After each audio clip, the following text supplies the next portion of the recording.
नमस्कार दोस्तों, मैं अजय दुबे जागृति क्लासेज के ऑनलाइन प्रोग्राम में आप सभी का स्वागत करता हूं। अभी तक हम ज्योग्राफी में पढ़ रहे थे पृथ्वी की आंतरिक संरचना, और उसमें हमने देखा कि किस प्रकार से पृथ्वी की आंतरिक संरचना को समझने के लिए किन किन सोर्सेज का सहारा लिया जाता है।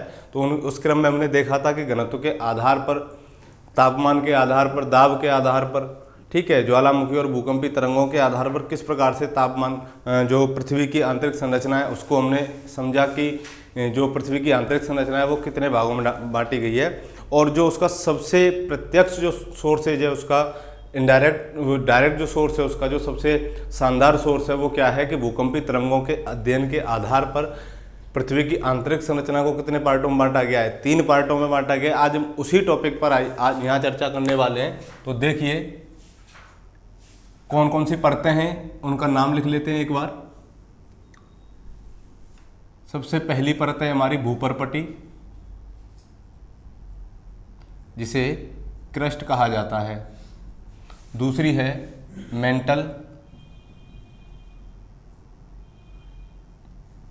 प्रावार, जिसे इंग्लिश में मेंटल कहा जाता है।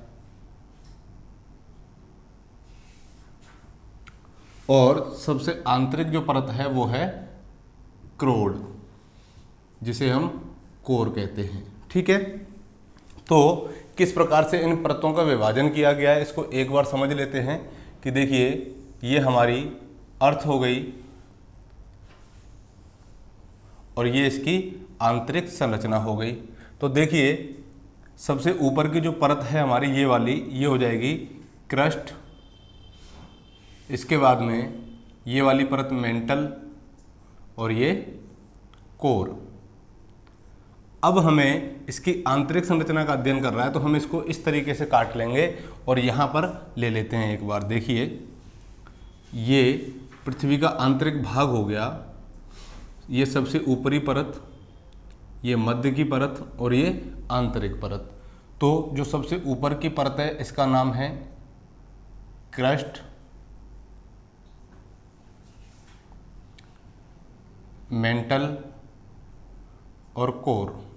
ठीक है, तो ये धरातल हो गया। धरातल से लगभग कितने किलोमीटर, 32 से 33 किलोमीटर के मध्य में जो हमारी परत है वो कौन सी है, क्रस्ट है। और क्रस्ट के बाद में 32-33 किलोमीटर से लगभग 2900 किलोमीटर तक हमारी कौन सी परत है, वो है मेंटल। यहाँ से यहाँ तक 2900 किलोमीटर में इसका विस्तार है। और 2900 से लेकर के यहाँ तक लगभग 6378, कई किताबों में 6371 भी दे रखा है, तो इस परत का विस्तार है। ठीक, तो इस प्रकार से पृथ्वी की अगर त्रिज्या पूछी जाए आपसे, रेडियस पूछा जाए यहाँ से यहाँ तक, तो पृथ्वी की त्रिज्या क्या हो जाएगी, 6378। लेकिन जो पुरानी वाली एनसीईआरटी है, तो पुरानी वाली एनसीईआरटी में क्या दे रखा है, 6378 दे रखा है। नई वाली एनसीईआरटी में 6371 दे रखा है, इसीलिए मैंने दोनों को लिखा है। तो आपको यहाँ ये याद रखना है कि इन दोनों किलोमीटर्स में या दोनों स्थिति में आपको अगर कोई एक ऑप्शन में आए तो आपको क्या सही करनी है, तो उसमें आपको सही करनी है 6378 किलोमीटर। क्यों? क्योंकि पिछली बार जब यूपीएससी और पीसीएस ने, यूपी पीसीएस ने जब इस पर सवाल पूछा था तो इसका सही आंसर दे रखा है 6378 किलोमीटर। ठीक है, तो यहाँ पर अब अगली जो बात आती है कि इन परतों की संरचना क्या है। इन संरचना के आधार पर, यानी कि ये जो 3 परत हैं ये किसके आधार पर डिवाइड की गई हैं, भूकंपीय तरंगों के व्यवहार के आधार पर डिवाइड की गई हैं। कि 32 और 33, यहाँ 2 मैंने किलोमीटर लिख रखे हैं। क्यों? क्योंकि कई पुस्तकों में 32 किलोमीटर है और कई पुस्तकों में 33 किलोमीटर है। तो एनसीईआरटी में भी यही सिस्टम चल रहा है कि पुरानी वाली में 32 है और नई वाली में 33 किलोमीटर है। ठीक है, तो आपको यहाँ दोनों ही याद रखनी है, लेकिन जब सवाल पूछेगा तो आपको दोनों एक साथ नहीं देगा। इसमें क्या करेगा, या तो ऑप्शन में 32 होगा या 33 होगा। ठीक है, तो इसके लमसम क्या हो जाएगा आप देख सकते हैं आराम से। लेकिन जो मेंटल का विस्तार है वो क्या है, 2900 किलोमीटर तक है, तो इसमें आप घबराएं नहीं बिल्कुल भी। ठीक है, अगली जो चर्चा करते हैं कि ये तो किसके आधार पर हो गई, भूकंपीय तरंगों के व्यवहार के आधार पर हो गई स्थिति इसकी। और जो अगली स्थिति आती है कि रासायनिक संरचना के आधार पर, मैं यही नाम लिख देता हूं कि रासायनिक संरचना के आधार पर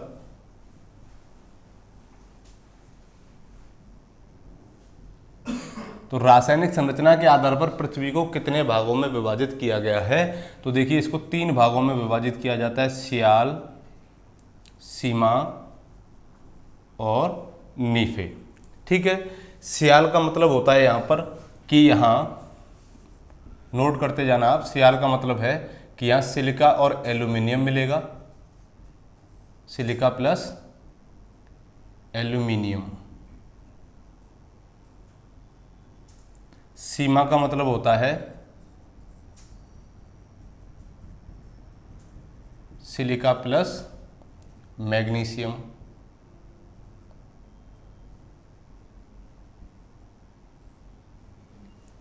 और नीफे का मतलब होता है निकल और फेरस। ठीक है, तो जो पृथ्वी की सबसे ऊपरी परत है ये किसकी बनी हुई है? सिलिका और एल्यूमिनियम की बनी हुई है। इसके बाद में जो सीमा है वो किसकी बनी हुई है, अर्थात मेंटल किसका बना हुआ है? सिलिका और मैग्नीशियम का बना हुआ है। नीफे किसका बना हुआ है? निकल और फेरस का बना हुआ है। ठीक है, तो ये क्या हो गए? तत्वों के आधार पर, अर्थात इसकी जो रासायनिक संरचना है, रासायनिक संगठन है, वो किससे बना हुआ है? पृथ्वी के आंतरिक भाग का, तो सियाल, सीमा और नीफे से बना हुआ है। पिछले वीडियो में हमने बात की थी कि जैसे जैसे हम पृथ्वी की गहराई में अंदर की ओर जाते हैं तो किन किन चीज़ों में वृद्धि होती है। तो हमने एक बात देखी थी, जैसे ही हम धरातल से गहराई की ओर जाएंगे तो घनत्व में वृद्धि होगी, तापमान में वृद्धि होगी और तापमान के साथ साथ दाब में वृद्धि होगी। लेकिन दाब में और इन सारी चीज़ों में वृद्धि क्यों होगी? क्योंकि जो इसकी रासायनिक संरचना है, इसका जो रासायनिक संगठन है वो क्या है? अलग अलग तत्वों से मिलकर के बना है। इसीलिए अंदर की ओर जाने पर क्या होता है? इन तीनों चीज़ों में वृद्धि होती है। इसीलिए इन तीनों चीज़ों को इसकी आंतरिक संरचना के अध्ययन का क्या माना था हमने? आधार माना था, अप्रत्यक्ष सोर्स माना था। ठीक है, अब अगली बात आती है कि जो हमारी भूपर्पटी है, क्रस्ट है, इसकी अपनी क्या क्या विशेषताएँ हैं। तो इसका आप एक स्क्रीनशॉट ले लीजिए आराम से, फिर हम क्रस्ट की बात करते हैं। और क्रस्ट को समझने से पहले हमें ये भी देखना है कि ये जो तत्व यहाँ पाए जा रहे हैं इनके आधार पर कि इसकी जो अर्थ है, पृथ्वी की जो परतें हैं, इनमें डिसकंटिन्यूटी पाई जाती है, असंबद्धता पाई जाती है। तो उस आधार पर इसकी असंबद्धताओं को, इसकी डिसकंटिन्यूटी को क्या क्या नाम दिए गए हैं। ठीक है, तो एक बार वो भी यहाँ नोट कर लेना, जिससे क्या है कि आगे जब हम इनको एक एक क्रम से पढ़ेंगे तो सारी चीज़ें क्या हो जाएंगी? पहले ही क्लियर हो जाएंगी। तो एक यहाँ भी आप बना लें,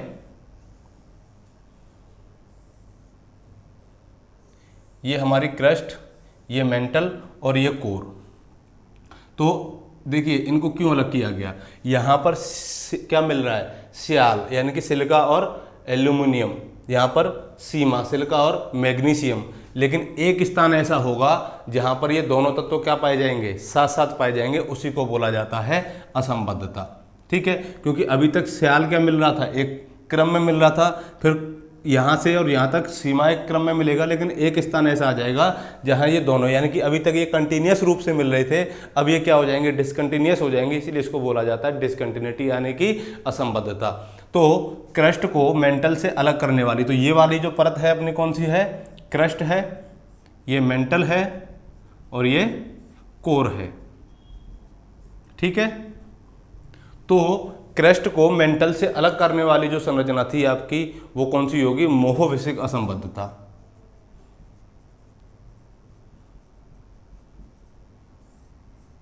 या इसको मोहो के नाम से भी जानते हैं, मोहो असंबद्धता।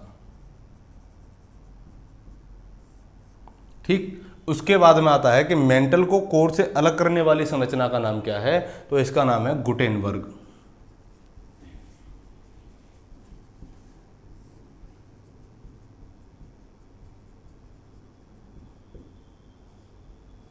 ठीक, तो ये तो बात हो गई इसकी मुख्य परतों के विभाजन की। अब इसको भी क्या किया गया है? क्रस्ट को भी 2 भागों में विभाजित किया गया है, मेंटल को भी 2 भागों में विभाजित किया गया है, कोर को भी 2 भागों में। तो देख लेते हैं। तो देखिए इसको भी हम 2 भागों में इस तरीके से डिवाइड कर देते हैं।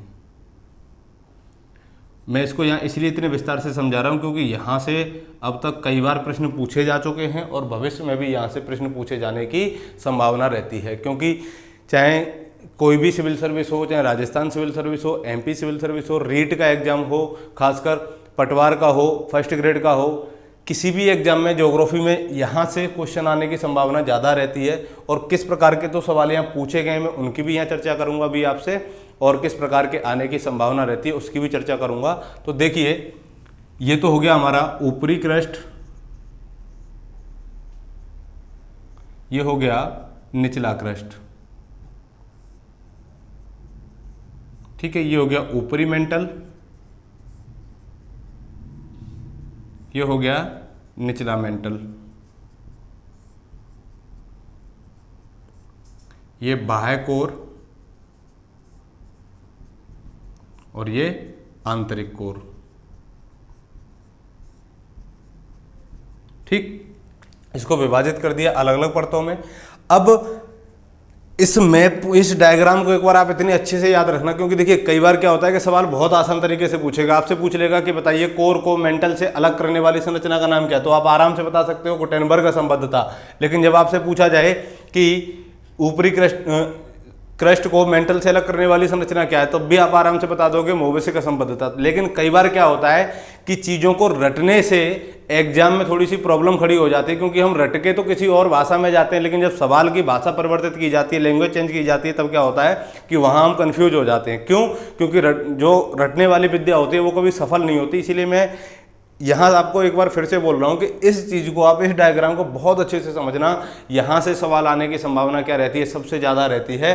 तो देखिए, अगर आपसे सवाल ये पूछ लिया जाए कि बताइए दोस्तों निचले क्रस्ट को ऊपरी मेंटल से अलग करने वाली संरचना, तो ये तो हो गया हमारा निचला क्रस्ट और ये हो गया ऊपरी मेंटल, तो इन दोनों को अलग करने वाली संरचना कौन सी है? यही है। अर्थात बात वही है कि मेंटल को क्रस्ट से अलग करने वाली संरचना कौन सी है, तो कौन सी हो जाएगी? मोहविसिक असंबद्धता हो जाएगी, ठीक है। ऐसे ही आपसे ये भी पूछ सकता है कि बाह्य कोर को निचले मेंटल से अलग करने वाली संरचना क्या होगी, तो बाह्य कोर को निचले मेंटल से अलग करने वाली संरचना गुटेनबर्ग असंबद्धता। बात वही है, कोई चेंजेज नहीं है। हम रट के क्या जाते हैं कि मेंटल को कोर से अलग करने वाली संरचना गुटेनबर्ग है, लेकिन सवाल किस तरीके का आ गया कि बाह्य कोर को निचले मेंटल से अलग करने वाली संरचना क्या होगी? बात एक ही है, ठीक है। लेकिन जब आपसे ये पूछा जाए कि बताइए क्रस्ट को दो भागों में विभाजित करने वाली असंबद्धता का नाम क्या है, डिस्कंटिन्यूटी का नाम क्या है, तब आप इसका नाम क्या बताओगे? कॉन रोड असंबद्धता, ठीक है। ऊपरी मेंटल को निचले मेंटल से अलग करने वाली रैपिटी असंबद्धता,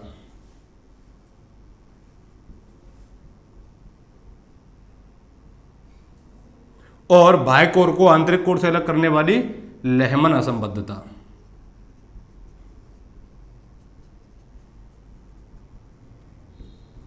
ठीक है, तो ये कुछ डिस्कंटिन्यूटी थी जो पृथ्वी की परतों को क्या कर रही हैं? आपस में विभाजित कर रही हैं। अब एक एक करके हम जानेंगे कि किस प्रकार से भूपर्पटी की अपनी क्या क्या विशेषताएं हैं, मेंटल की क्या क्या विशेषताएं हैं और क्रोड की क्या विशेषताएं हैं, ठीक है। तो आप इनका एक बार क्या ले लेना, स्क्रीनशॉट ले लेना बहुत अच्छे तरीके से, फिर बाद में इन चीजों को आगे बढ़ाते हैं। चलिए,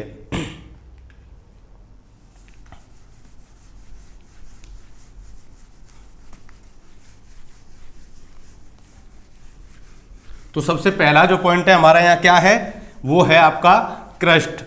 तो देखिए क्रस्ट के बारे में जानते हैं। देखो, क्रस्ट को हिंदी में बोला जाता है भूपर्पटी, ठीक है, और इसको इंग्लिश में बोलते हैं क्रस्ट। तो देखिए, अभी मैंने आपको बताया था कि ये हमारी अर्थ हो गई, और अर्थ की जो सबसे ऊपरी परत थी वो कौन सी थी? क्रस्ट थी। ये क्रस्ट है। तो पहला पॉइंट हमारा क्या बन जाएगा यहां पर कि यह पृथ्वी की सबसे ऊपरी परत है, ठीक है। पहला पॉइंट बन गया।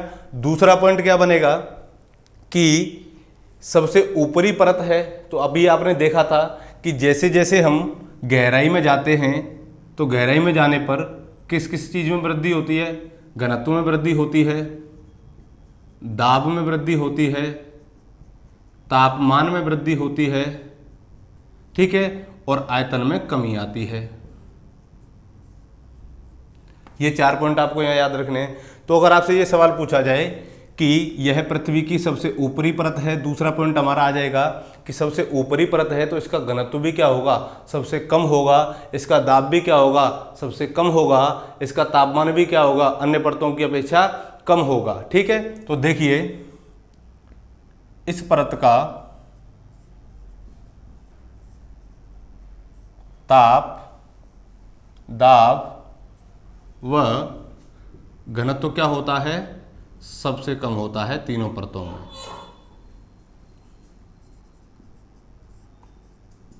ठीक है, क्या होगा, सबसे कम होगा। दूसरा जो हमारा पॉइंट आ रहा है कि दाब कम हो गया लेकिन घनत्व जो होगा कम है, तो कितना होगा। ठीक है, तो इसका जो घनत्व दोस्तों वो हो जाएगा 2.7 ग्राम पर सेंटीमीटर क्यूब से 3.0 ग्राम पर सेंटीमीटर क्यूब हो जाएगा। ठीक है, यहां तक बात आपकी समझ में आई। अब क्या किया गया है कि इसकी रासायनिक संरचना के आधार पर, रासायनिक संगठन के आधार पर इसको भी कितने भागों में डिवाइड किया गया है, 2 भागों में। तो यहाँ एक पॉइंट और नोट कर लेना कि जो भूपटपट्टी है वो किससे बनी है, स्याल से निर्मित है। किससे निर्मित है, स्याल से, सिलिका और एल्यूमिनियम से। ठीक है, अब अगला जो हमारा पॉइंट आता है वो आता है कि क्रस्ट को भी कितने भागों में डिवाइड किया गया है, 2 भागों में। जो भी आपने देखा था, जो कॉनरोड असंबद्धता क्या कर रही है, इसको विभाजित कर रही है। तो देखिए कितने भागों में, 2 भागों में। कौन कौन से, एक तो आपका ऊपरी क्रस्ट, दूसरा निचला क्रस्ट। देखना दिखाई दे रहा होगा आपको, विजुअल होगा यहां तक। ठीक है, आराम से दिखाई दे रहा होगा। तो जो इसकी ऊपरी परत है वो किसकी बनी हुई है, तो देखिए जो ऊपर की परत है इसकी, ये क्या है, ग्रेनाइट चट्टानों से निर्मित है। ठीक है, ग्रेनाइट चट्टानों से निर्मित है।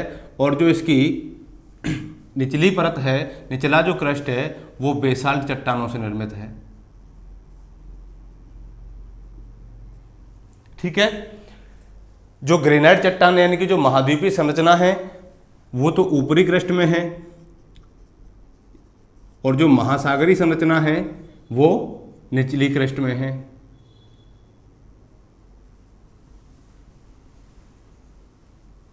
ठीक है, तो निचली परत कहाँ पाई जाती है, महासागरीय भागों में निचला क्रस्ट, और ऊपरी क्रस्ट महाद्वीपीय भागों में पाया जाता है। तो यहाँ तक आपकी ये बात क्लियर हो गई होगी।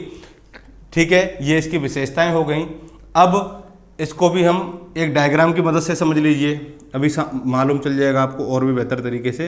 ये क्रस्ट हो गया अपना, और इसको 2 भागों में डिवाइड कर दिया, ये ऊपरी क्रस्ट और ये निचला क्रस्ट। तो ये तो क्या हो गया, हमारा धरातल हो गया। ठीक है, धरातल हो गया। तो ऊपरी क्रस्ट को निचले क्रस्ट से अलग करने वाली असंबद्धता कौन सी थी हमारी, कॉनरोड असंबद्धता थी।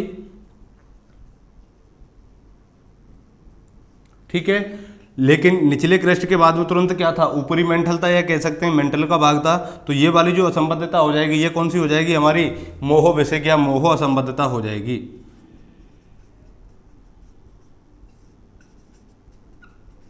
ठीक है, असंबद्धता।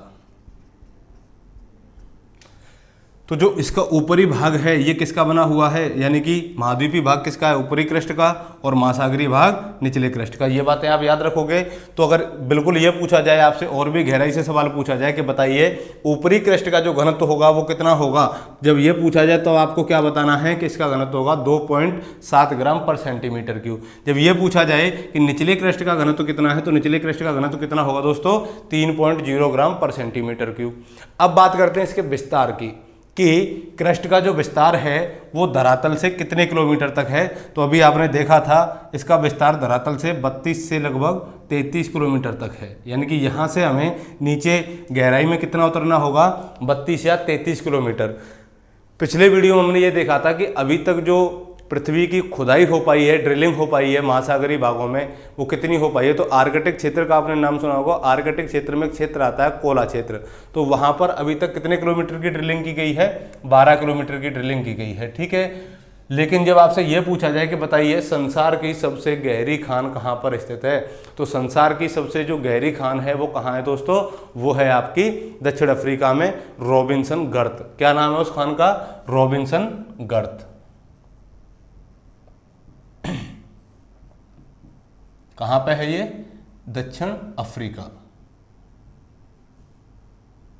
ठीक है, तो अभी कितनी खुदाई हो पाई है, 12 किलोमीटर, अर्थात अभी हम क्रस्ट के यहाँ तक भी नहीं पहुँच पाए, अंतिम पॉइंट तक भी नहीं पहुँच पाए।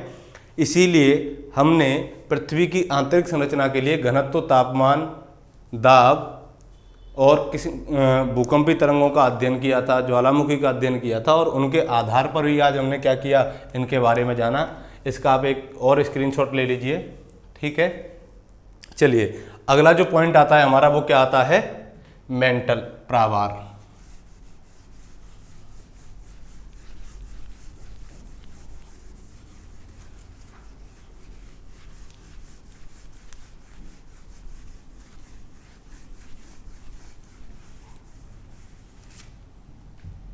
प्रावार यानी कि मेंटल।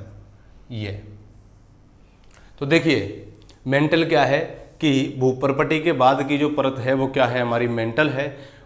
मेंटल की जो भौतिक संरचना है वो कैसी है, यानी कि ये ठोस अवस्था में भी है, प्लास्टिक अवस्था में भी है, तरल अवस्था में भी है। तो इसकी जो संरचना है, भौतिक गुण है वो क्या है, ये ठोस भी है, तरल भी है, वह द्रव अवस्था में भी है। क्यों है इसको अभी बताऊंगा मैं। अब दूसरी चीज, इसका जो घनत्व होगा वो क्या होगा, किससे ज़्यादा होगा, इसका घनत्व किससे ज़्यादा होगा, क्रस्ट से ज़्यादा होगा और कोर से कम होगा। तो क्रस्ट से, मैं यहाँ दोनों का ही लिख देता हूँ, घनत्व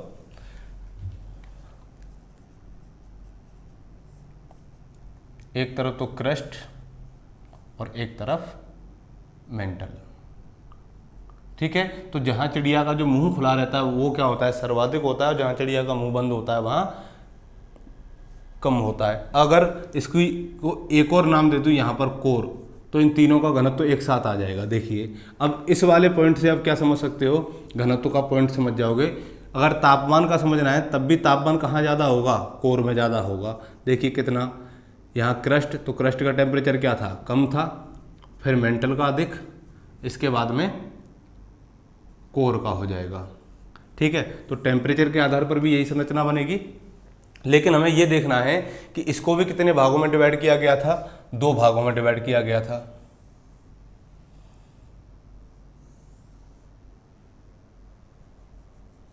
ये हो गया हमारा ऊपरी मेंटल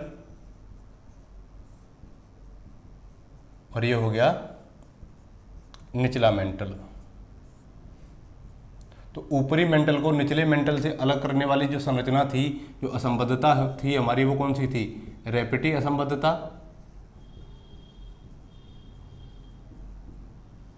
इसका विस्तार था यहाँ से यहाँ तक लगभग 2900 किलोमीटर। ठीक है, अगर इसके विस्तार का सवाल पूछा जाए तो आप क्या कहोगे, 2900 किलोमीटर में ये विस्तारित है। ठीक है, अब इसको भी क्या किया गया, 2 भागों में डिवाइड किया गया, ऊपरी और निचले मेंटल में। तो मैं यहीं एक डायग्राम बना लेते हैं। ये हो गया ऊपरी मेंटल, इनकी भी अपनी अपनी विशेषताएं हैं, और ये निचला मेंटल। तो देखिए जो ऊपरी मेंटल है इसका जो विस्तार है ये है 32 किलोमीटर से 650 किलोमीटर तक, और इसका जो विस्तार है ये 650 किलोमीटर से 2900 किलोमीटर तक है। पहली चीज़ तो विस्तार की कंप्लीट हो गई हमारी कि इन दोनों का विस्तार क्या है। दूसरी चीज़ हमें यहाँ ये जाननी है कि प्लेट टेक्टोनिक थ्योरी में हमने एक कॉन्सेप्ट लिया था किसका, दुर्बल मंडल का, एस्थेनोस्फीयर का। तो एस्थेनो जो स्फीयर है वो कौन सी परत में पृथ्वी की में पाया जाता है, तो वो किस में पाया जाता है, मेंटल में पाया जाता है, प्रावार में पाया जाता है। तो जो एस्थेनोस्फीयर है वो इसके शुरू के 100 किलोमीटर से लेकर के कितने किलोमीटर तक, 300 किलोमीटर तक विस्तारित है। ठीक है, क्या, जिसे हम दुर्बल मंडल बोलते हैं। तो जो दुर्बल मंडल है वो किस अवस्था में है, तरल अवस्था में है। तरल अवस्था में क्यों हैं, अब हमें ये चीज़ देखनी है। क्योंकि देखिए यहाँ पर क्या पाए जाते हैं, रेडियो एक्टिव मिनरल्स पाए जाते हैं। ये चीज़ आप बहुत पहले जान चुके हैं, रेडियो एक्टिव मिनरल्स।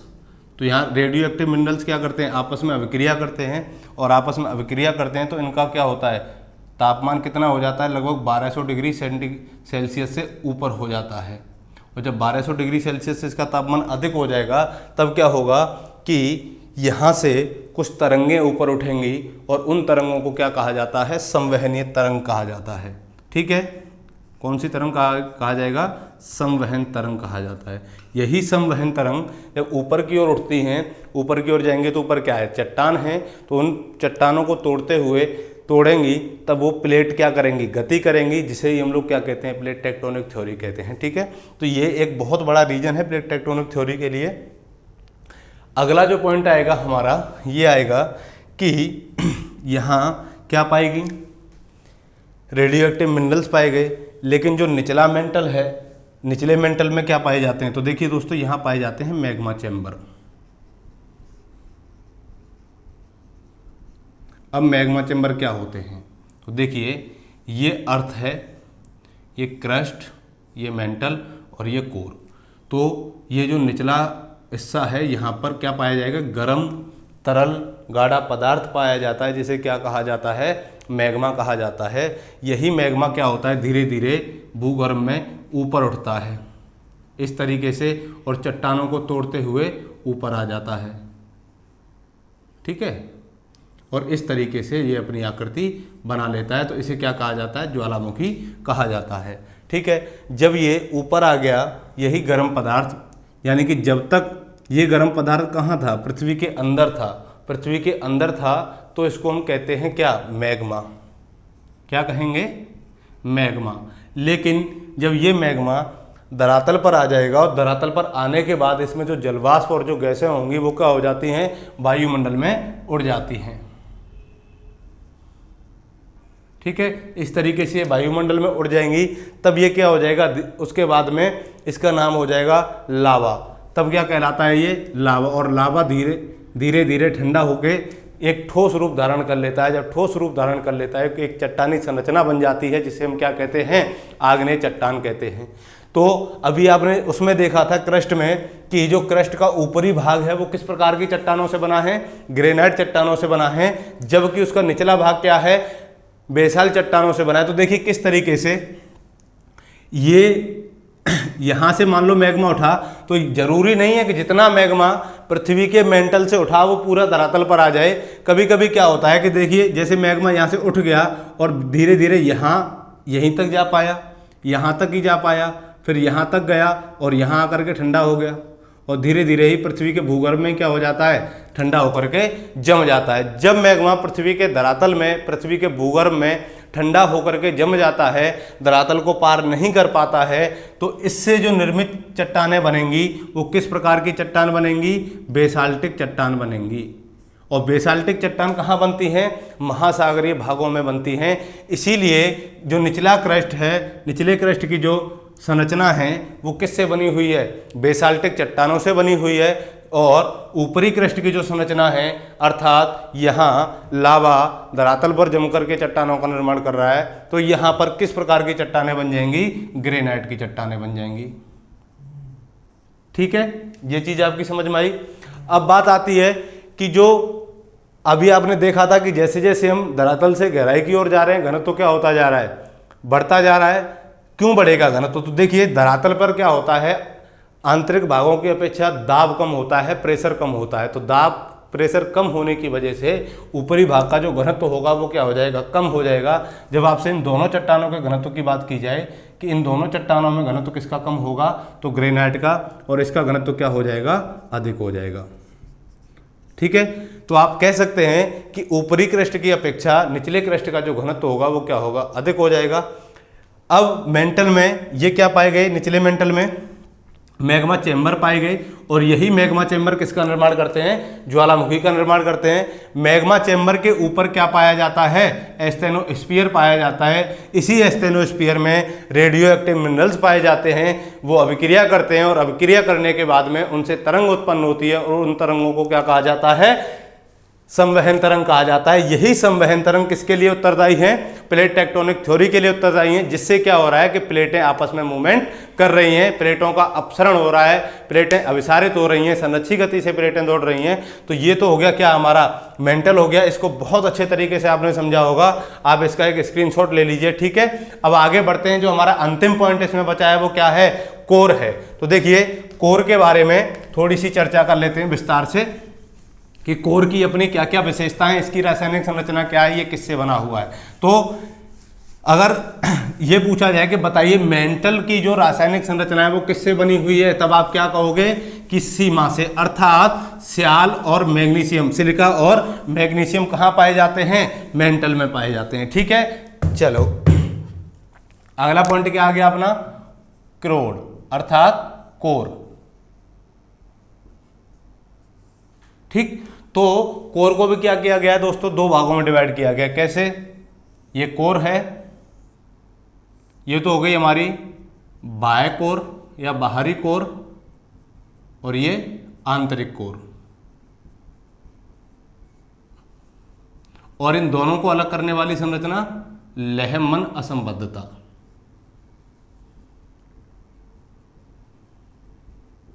ठीक है। ये दो पॉइंट आपको याद हो गए होंगे, ठीक है। तो ये कोर थी। अगर हमें कोर के एवरेज घनत्व की बात करते हैं तो यहां एक पॉइंट ये आ सकता है, ये पृथ्वी की सबसे आंतरिक परत है,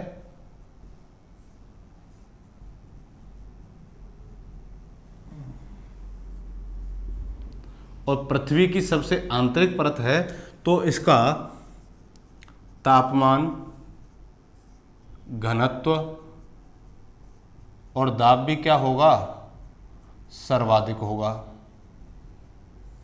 तो इसका घनत्व कितना हो जाएगा, देखिए इसका घनत्व हो जाएगा लगभग 10 ग्राम पर सेंटीमीटर क्यूब से 13.6 ग्राम पर सेंटीमीटर क्यूब,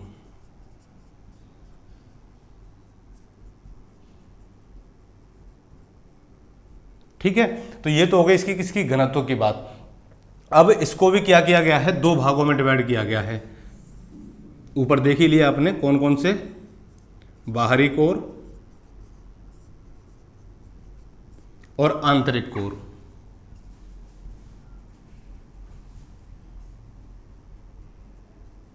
तो देखिए जो बाहरी कोर है इसका जो घनत्व है या इसका जो विस्तार है वो कितना है, तो इसका विस्तार हो जाएगा 2900 किलोमीटर से 5050 किलोमीटर तक, और आंतरिक कोर का जो विस्तार हो जाएगा वो हो जाएगा 5050 किलोमीटर से 6378 किलोमीटर, ठीक है।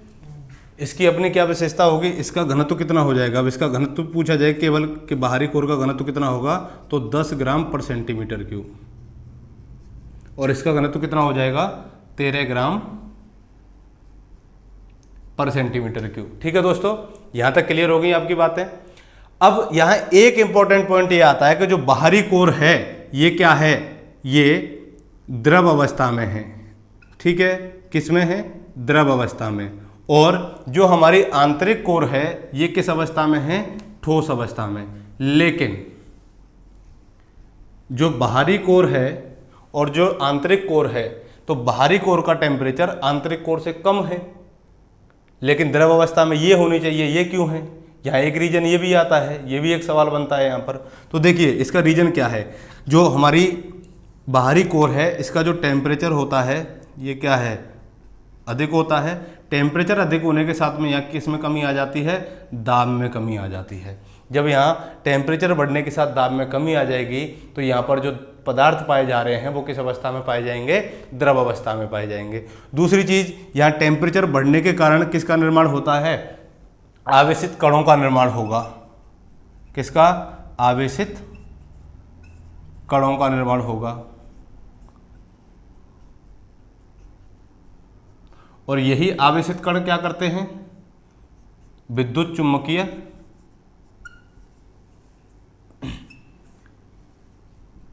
पृथ्वी के अंदर विद्युत चुम्बकीय क्षेत्र का निर्माण करते हैं।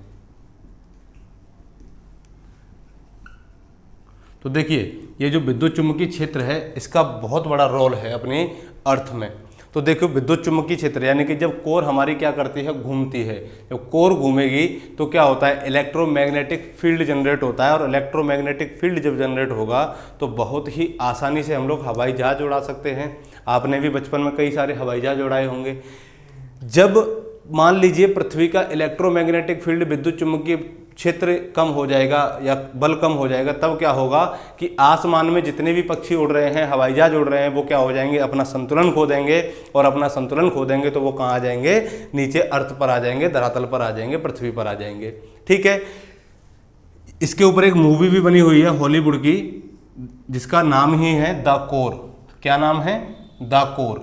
बहुत अच्छे से इस टॉपिक को उसमें डिफाइन किया गया, बहुत शानदार तरीके से। ठीक है, तो क्या किया जाता है कि यहाँ पर जब विद्युत आवेशित कण बन जाते हैं तो विद्युत चुम्बकीय क्षेत्र बनता है, जिसकी वजह से जितने भी पक्षी हैं, हवाई जहाज हैं, वो क्या होते हैं, आसमान में आसानी से उड़ सकते हैं। दूसरी चीज़ थी कि हमारी जो आंतरिक कोर है ये किस अवस्था में है, ठोस अवस्था में है, जबकि टेम्परेचर इसकी अपेक्षा अधिक है।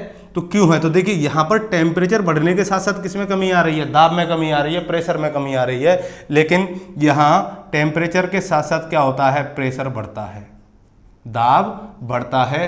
और दाब यहाँ बढ़ेगा तो यहाँ पर पाए जाने वाले तत्व किस अवस्था में मिलेंगे, ठोस अवस्था में मिलेंगे। तो ये था दोस्तों आज का हमारा टॉपिक। और इस टॉपिक में हमने पृथ्वी की तीनों परतों के बारे में विस्तार से अध्ययन किया है। उम्मीद करता हूं कि आप लोग बहुत अच्छे तरीके से इसको समझ गए होंगे। अगर फिर भी आपका कोई क्वेश्चन, कोई कमेंट रह जाती है तो आप हमें हमारे कमेंट बॉक्स में जा करके, हमारे डिस्क्रिप्शन बॉक्स में जो टेलीग्राम की लिंक दे रखी है, फेसबुक की जो लिंक दे रखी है, वहाँ पर जा करके आप हमसे अपने डायरेक्ट सवाल पूछ सकते हैं।